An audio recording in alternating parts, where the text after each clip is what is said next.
Hello friends, welcome back to गायरस education. आपण पहिल्या चॅप्टरला सुरुवात केली होती ग्रॅव्हिटेशनला, राईट? सो ग्रॅव्हिटेशनमध्ये मागच्या 2 लेक्चरमध्ये आपण बघितलं ग्रॅव्हिटेशन काय आहे, ग्रॅव्हिटेशनल फोर्स काय आहे, त्यानंतर फोर्स आणि मोशन याचा परस्पर संबंध काय आहे, त्यानंतर आपण सर्क्युलर मोशन म्हणजे काय, सर्क्युलर मोशनमध्ये ऑब्जेक्ट ज्यावेळेस अलाउंड the circumference of a circle फिरतं त्यावेळेस कुठला फोर्स त्याला फिरवत असतो. थोडक्यात सेंट्रिपिटल फोर्सचं कन्सेप्ट आपण बघितलं.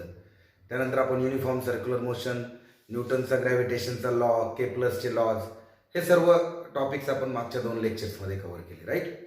सो आता आपल्याकडे एक फोर्स आहे ज्याला आपण ग्रॅव्हिटेशनल फोर्स म्हणतो, जो आपल्याला ही इन्फॉर्मेशन देतो की कुठल्याही 2 ऑब्जेक्टमध्ये एक अट्रॅक्टिव्ह फोर्स असतो आणि ते 2 ऑब्जेक्ट त्या अट्रॅक्टिव्ह फोर्सेसच्या माध्यमातून एकत्र त्या ठिकाणी राहू शकतात.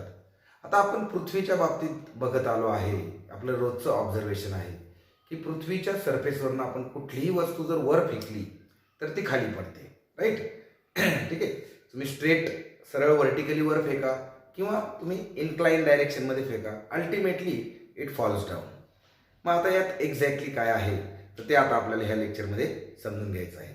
सो आपला आत्ताच्या लेक्चरचा टॉपिक आहे अर्थ ग्रॅव्हिटेशनल फील्ड अँड देन अर्थ ग्रॅव्हिटेशनल ॲक्सलरेशन, मास, वेट, हे सगळे कन्सेप्ट आपल्याला इथे बघायचे. ठीक आहे. सो अर्थ ग्रॅव्हिटेशन जर आपण बघितलं, पृथ्वीचं गुरुत्वाकर्षण, तर it is very simple to understand. See, पृथ्वी एक ह्यूज प्लॅनेट आहे as compare to the bodies in it surrounding. आपल्या सगळ्यांच्या तुलनेत पृथ्वी एक मोठा गोळा आहे, मास आहे मोठा, राईट?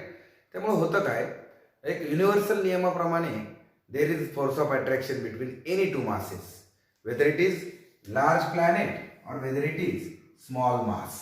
आता पृथ्वीच्या वातावरणात, पृथ्वीच्या जवळपास जेवढे काही ऑब्जेक्ट आहेत त्या सगळ्या ऑब्जेक्टवर पृथ्वीचं ग्रॅव्हिटेशनल फोर्स ॲक्ट होतो, राईट? लाईक आता आपल्याकडे पृथ्वीचं मास आहे सपोज यम आणि एक छोटा ऑब्जेक्ट आहे small m. So there exist a gravitational force F is equal to G into m upon r square.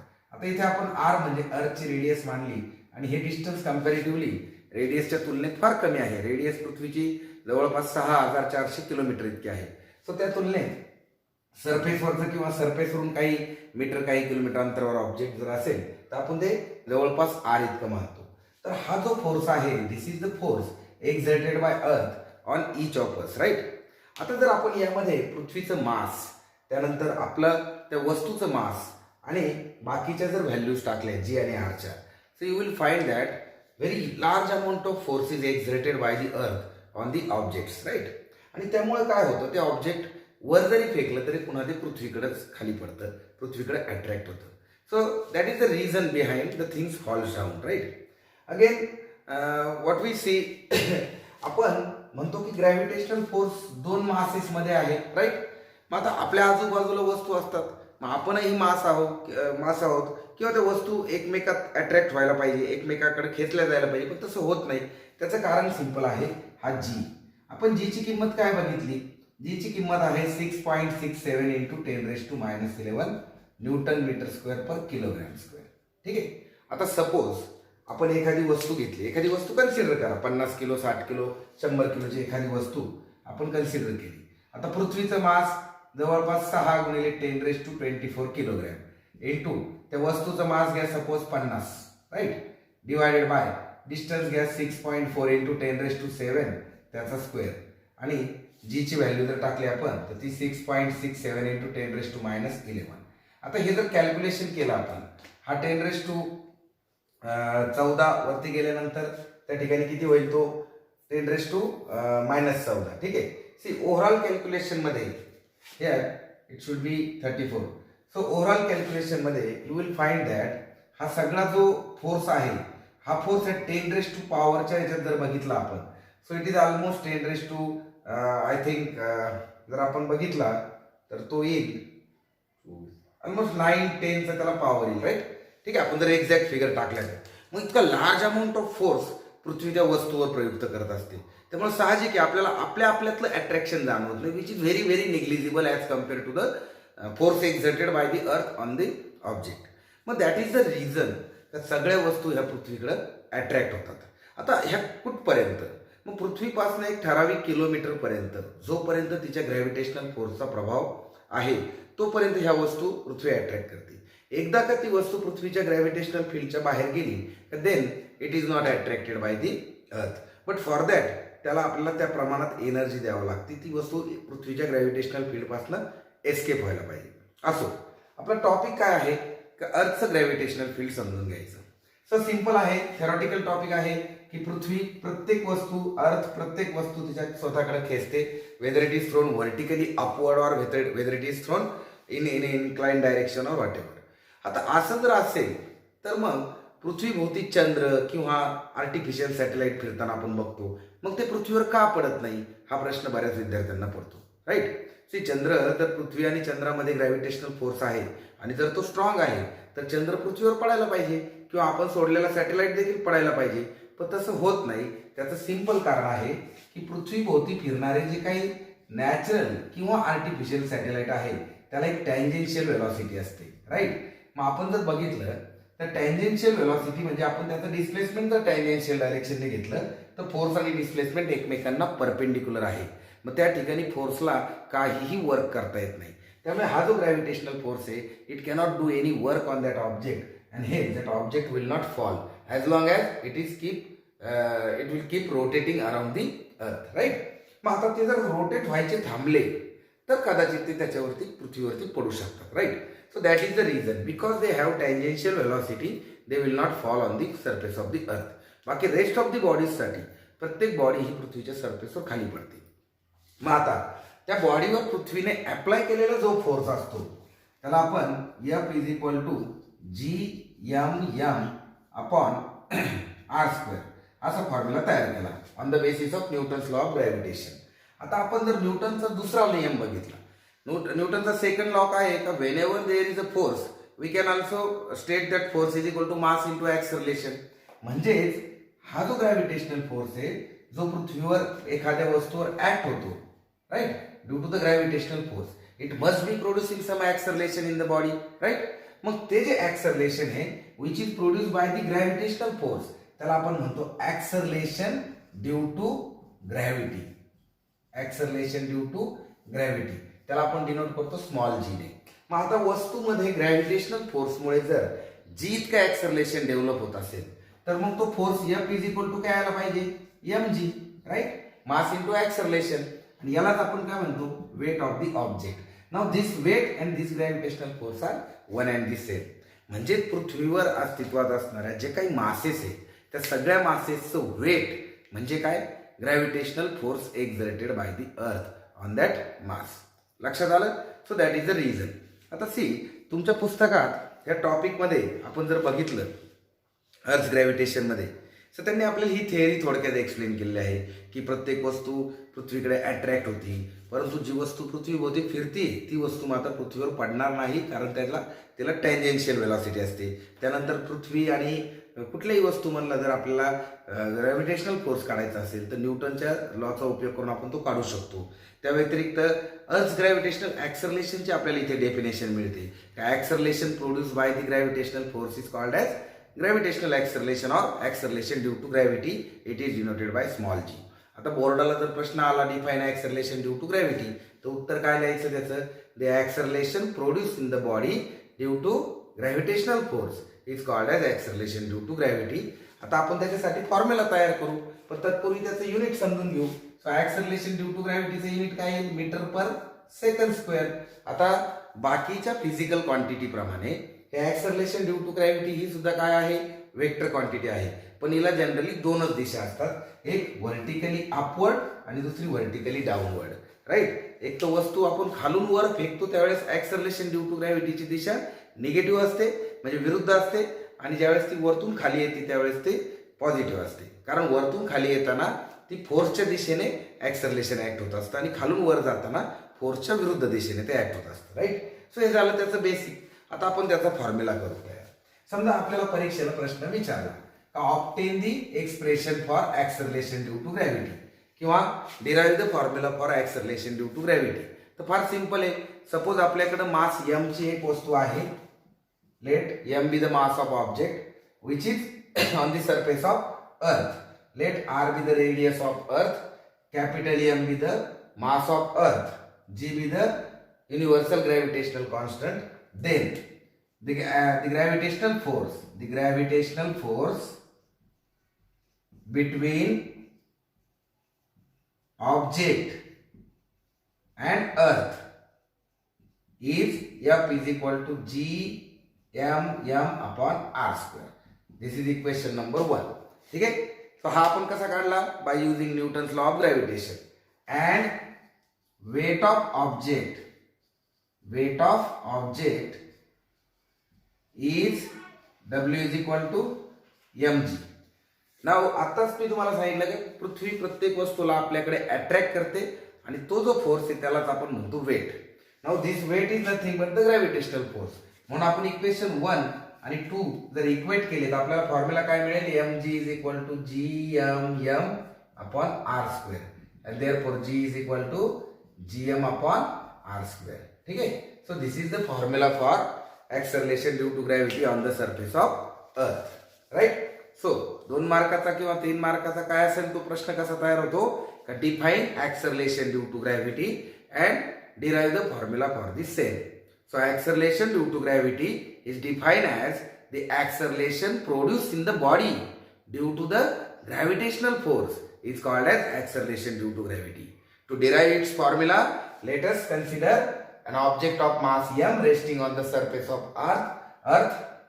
Let r be the radius of earth, capital M be the mass of earth, g be the universal gravitational constant. Then on the basis of Newton's law of gravitation, the gravitational force F is given by g m upon r square and weight of body is given by W is equal to mg. Comparing these two equations, we will get g is equal to gm upon r square. So आता आपण ह्या equation वरून काही conclusions काढू. पहिलं conclusion, हा जो g आहे त्याची आपण आता व्हॅल्यू काय घेत असतो आपण g ची ऑन द सरफेस ऑफ अर्थ 9.8 मीटर पर सेकंड स्क्वेअर. पण मित्रांनो ही व्हॅल्यू ॲव्हरेज व्हॅल्यू आहे. दॅट मीन्स हा acceleration due to gravity on the surface of earth हा सगळीकडे सारखा नसतो. आपण त्याची एक ऑन एन ॲव्हरेज व्हॅल्यू काढली. आता हा सगळीकडे सारखा नसतो म्हणजे काय? पृथ्वीचा जर ॲक्च्युअल शेप बघितला तर पृथ्वी अशी अंडाकृती आहे. ठीक आहे. हा पृथ्वीचा इक्वेटोरियल प्लेन, इक्वेटर, आणि हा नॉर्मल म्हणजे हा त्याचा पोल. राईट. सो आपण जर बघितलं तर इक्वेटरला पृथ्वी अशी फुगलेली आहे थोडीशी. त्याचं कारण पृथ्वीचं स्वतःभोवतीचं रोटेशन, त्या रोटेशनमुळे तिथे सेंट्रीफ्युगल फोर्समुळे पृथ्वी अशी फुगल्या जाते. त्याला बल्जिंग ऑफ अर्थ असं म्हणायचं. आणि त्यामुळे पृथ्वीची रेडियस जर आपण ह्या 2 पॉइंट मध्ये बघितली ओ आणि ई पॉइंट मध्ये, तर ती नक्कीच ओ आणि एन पॉइंट पेक्षा कशी जास्त आहे. त्यामुळे ऍक्सलरेशन ड्यू टू ग्रॅव्हिटी जर तुम्ही पोलवर गेले तर त्याची व्हॅल्यू जास्त भेटेल आणि तेच जर तुम्ही इक्वेटरवर असाल तर त्याची व्हॅल्यू कमी असेल. आता तुमच्या पुस्तकात त्याने इथे एक टेबल दिलेला आहे पहा. See acceleration due to gravity जर इक्वेटरला बघितली तर it is somewhat like, so here pole आणि त्याची नाही दिली पण I can give you the value. So it is more than 9.81 something and it is 9.77 something. So आपण ॲव्हरेज जर काढला तर आपण तो 9.8 घेत असतो. राईट. सो मुद्दा काय सांगायचा तर acceleration due to gravity is different at different places on the earth due to the shape of the earth which is not exactly spherical. आपण स्पियर असा कसा का कन्सिडर करतो? For other physical analysis. Right. त्या ठिकाणी आपण consider करून चालतो पण in reality earth shape is not perfectly spherical.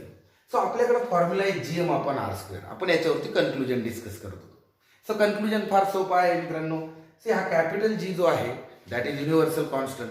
त्यानंतर हा एम जर बघितलं तर दॅट इज मास ऑफ अर्थ, मास ऑफ प्लॅनेट. म्हणजेच जर तुमचं acceleration due to gravity on the surface of earth is 9.8 metre per second square, that means it will not be 9.8 on the moon. Why?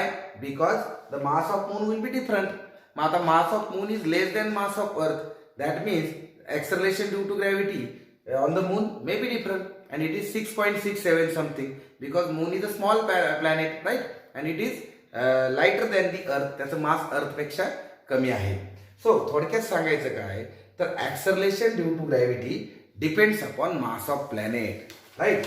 So जर समजा जी आणि R जर constant आहे असं जर धरलं तर g is small g is directly proportional to m. हे पहिलं कन्क्लुजन निघेल. मग आता मी तुम्हाला इथे एक प्रॉब्लेम देतो सॉल्व्ह करायला. सपोज माझ्याकडे एक प्लॅनेट आहे ज्याचं मास आहे m आणि त्या प्लॅनेटवर ॲक्सलरेशन ड्यू टू ग्रॅव्हिटी आहे समजा g1. नाव मी ती वस्तू घेऊन किंवा मी आता एक दुसऱ्या प्लॅनेटवर गेलो ज्याचं मास आहे 2 टाइम्स m, तर मग ॲक्सलरेशन ड्यू टू ग्रॅव्हिटी किती होईल? Keeping the size of planet same. मी प्लॅनेटची साईज तेवढीच ठेवली. सो मित्रांनो त्या ठिकाणी सरळ सरळ ते काय होईल? दुप्पट होईल. सो लक्षात आला? अशा प्रकारे तिथे काही ट्रिकी क्वेश्चन्स तयार होतात. लाईक मी जर म्हणलं का माझ्याकडे एक प्लॅनेट आहे त्याची डेन्सिटी आहे हे समजा रो आणि मी आता एका नवीन प्लॅनेटवर गेलो ज्याची डेन्सिटी डबल झाली, तर मग ॲक्सलरेशन ड्यू टू ग्रॅव्हिटीवर काय परिणाम होईल? सो आपल्याला त्यासाठी मासला डेन्सिटी स्वरूपात मांडावं लागेल. मग आपण जर असं ॲझ्युम केलं की प्लॅनेटची साईज सेम आहे तर प्लॅनेटचं व्हॉल्यूम काय होईल? Volume is equal to 4/3 πr³. Spherical planet consider करून आणि आपण त्याची डेन्सिटी मानली rho. So rho is equal to mass upon volume. Therefore mass is equal to rho into V. मग आपण ह्या फॉर्म्युला जर इथे रिप्लेस केला so again it's acceleration due to gravity will be double, कारण तो डायरेक्टली प्रोपोर्शनल काय येतो? Density of planet. ठीक आहे. तर मी कन्क्लुजन का काढतोय? तुमच्या 10वीच्या बोर्डाचे प्रश्न फार सिंपल आहे. काय ॲक्सलरेशन ड्यू टू ग्रॅव्हिटी म्हणजे काय त्याचा फॉर्म्युला तयार करा. पण आपण त्याच्या पुढेही जाऊन थोडासा जर विचार केला तर acceleration due to gravity is directly proportional to mass of planet if radius is fix किंवा रेडियस सारखे असेल तर. फर्स्ट कन्क्लुजन, मासला डायरेक्टली प्रोपोर्शनल आहे that means it is directly proportional to density again if radius is fixed.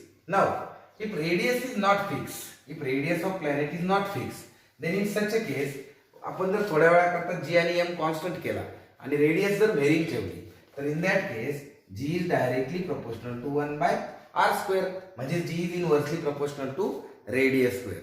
मग आता प्लॅनेटची जर size वाढली आणि मास जर तितकंच राहिलं किंवा डेन्सिटी जर तितकीच राहिली तर in that case your acceleration due to gravity will be reduced, right?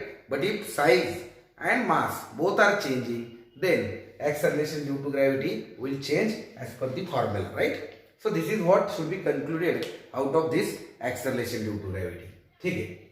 आता आपल्याला तुमच्या 10वीच्या पुस्तकात जे दिलं आहे महत्त्वाचा पॉईंट का हे जे acceleration due to gravity आहे हे चेंज होत असतं. मग हे कशाच्या कशाच्या संदर्भात चेंज होतं? So there are 3 important factors which affects the acceleration due to gravity. और otherwise we can say the acceleration due to gravity changes with respect to 3 important factors. One is height of object from the surface of earth, second is depth of object from the surface of earth, and third is latitude of the object from the surface of earth, that is its position on the surface of earth. So let us understand one by one.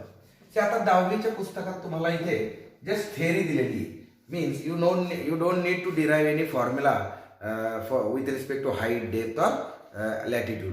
पण 11वीला गेल्यानंतर तुम्हाला तिथे actually त्याचे फॉर्म्युले तयार करावे लागतील. तुमच्या पुस्तकात त्याने variation with respect to height दिलंय, variation due to with respect to depth दिलंय, त्यानंतर चेंज अलॉंग दी सरफेस दिलंय. सो आपण 1 बाय 1 बघू. सो मित्रांनो सपोज ही अर्थ आहे, हा तिचा ऍक्सिस पासिंग थ्रू पोल आणि another axis passing through equator. आता मी आता सांगितल्याप्रमाणे earth is not perfectly spherical, it is bulge, म्हणजे तिचा डायमीटर अलॉंग द इक्वेटर जास्त असतो. मग आता ऑब्जेक्ट ज्यावेळेस समजा ई पोझिशनला आहे आणि ई कडनं ते एन पोझिशनला मूव्ह होते, सो इन बिटवीन पी पोझिशनला ते कुठेतरी आहे. So now this is the position of object on the surface along the surface of अर्थ. नाव variation of acceleration due to gravity when it moves along the surface of earth is like it, let us say it is GE on the equator and its value is GP on the pole. So आता इथं variation कसं आहे पहा. See GP is greater than GE. ठीक आहे. Acceleration due to gravity on the pole is greater than acceleration due to gravity on the equator. म्हणजे याच्यावरून conclusion काय निघेल? When we move from equator to pole along the surface of earth, acceleration due to gravity increases. So एका वाक्यात conclusion लक्षात ठेवा. समजा तुम्हाला एका वाक्यात प्रश्न विचारला what is the effect of position of object along the surface of earth on acceleration due to gravity, तर उत्तर काय हवंय त्याचं? Acceleration due to gravity increases as we move from equator to pole along the surface of earth. पृथ्वीच्या इक्वेटरकडनं पोलकडे जर आपण सरफेसने जात असेल तर त्या ठिकाणी ऍक्सलरेशन ड्यू टू ग्रॅव्हिटी वाढतं, इन्क्रीज होतं, राईट. आता याला आपण मॅथमॅटिकली प्रूव्ह करू शकतो. For that there is a mathematical formula, but तुम्हाला तो ह्या स्टेजला पुस्तकामध्ये दिला नाही, त्यामुळे मी तो इथे सांगत नाही. But if you are interested to know the formula, this formula at this stage only, 10वीतच तुम्हाला ते माहिती करून घ्यायचं असेल, so please you can see the foundation lectures. आपण याच चॅनलवर 11वी सायन्स फाउंडेशन, 8वी 9वी 10वीसाठी मेडिकल IIT फाउंडेशनचे टॉपिक्स टाकले, त्यामध्ये तुम्हाला हे अगदी 8वी 9वीच्या स्टेजमध्येच शिकता येईल, राईट. सो इथे आपण बोर्डाच्या पॉईंट ऑफ व्ह्यूने लक्षात घेऊ, acceleration due to gravity increases when we move along the surface of earth from equator to pole. आता उलट जर आपण घेतलं, when we move from pole to equator, obvious acceleration due to gravity will decrease. That is your first point. Now let us understand second point, height. आता पृथ्वीच्या surface पासून, suppose this is surface of earth, आपण जसं जसं वरती जाऊ तसं तसं ऍक्सलरेशन ड्यू टू ग्रॅव्हिटी काय होणार आहे, कमी होणार आहे. कशी कमी होईल पहा. सी, पृथ्वीच्या सरफेसवर ऍक्सलरेशन ड्यू टू ग्रॅव्हिटी आहे gm/r². आता आपण समजा r+h इतक्या हाईटवर गेलो तर हे होईल gm/r+h ब्रॅकेट स्क्वेअर. इथे डिनॉमिनेटर वाढला म्हणजे ऍक्सलरेशन ड्यू टू ग्रॅव्हिटी कमी होईल. तुम्हाला लक्षात ठेवायचं आहे की acceleration due to gravity decreases as we move from the surface, as we move up and up, as we move at height from the surface of earth. किंवा सोप्या भाषेत acceleration due to gravity decreases as the height from the surface of earth increases. मग आपण जितकं उंच उंच जाऊ तितकं ऍक्सलरेशन ड्यू टू ग्रॅव्हिटी कमी कमी होत जाईल. ठीक आहे. आता तिसरं व्हेरिएशन आहे डेप्थ. आपण पृथ्वीच्या सरफेसमध्ये जसं जसं खाली जाऊ at depth d from the surface, again acceleration due to gravity will decrease. मग आता इथे परत प्रश्न विचारतो मी, so what is the effect of depth on acceleration due to gravity? Answer is very simple. As we go deep and deep inside the earth, acceleration due to gravity decreases. थोडक्यात the acceleration gravity decreases with the depth of object from the surface of earth. मग आता एखाद्याला प्रश्न पडेल, sir आपण पृथ्वीच्या सेंटरवर गेलो तर? आता practically that is not possible, कारण सेंटरला सगळा गाभ हा पृथ्वीचा पूर्ण लावा आहे. बट इमॅजिन आपण जर त्या सेंटरला गेलो, so their acceleration due to gravity will become 0 at the center of earth.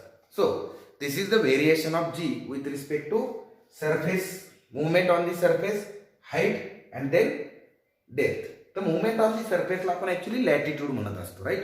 So लॅटिट्यूडच्या बाबतीत किंवा सरफेसच्या मुवमेंटच्या बाबतीत acceleration due to gravity increases from equator to pole, decreases from pole to equator. हाईटच्या बाबतीत acceleration due to gravity decreases with the height, आणि डेप्थच्या बाबतीत acceleration due to gravity decreases with the depth. आता कंबाईन प्रश्न आला, explain the effect of height, then depth and movement on this movement along the surface on the acceleration due to gravity. So हे 3 points तुम्हाला लिहिता आले पाहिजे. So topic clear आहे इथे? Okay. So now will see the next topic. आता त्याने आपल्याला नेक्स्ट टॉपिक इथे काय दिलेला आहे पहा.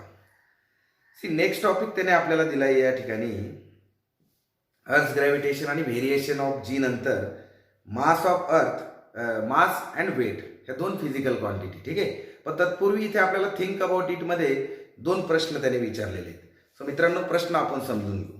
पहिला प्रश्न आहे, with the direction of gravitational force change as we go inside the earth. Will the direction of gravitational force change as we go inside the earth. Gravitational फोर्सची दिशा बदलल का आपण जर पृथ्वीच्या सरफेसमध्ये आत गेलो तर?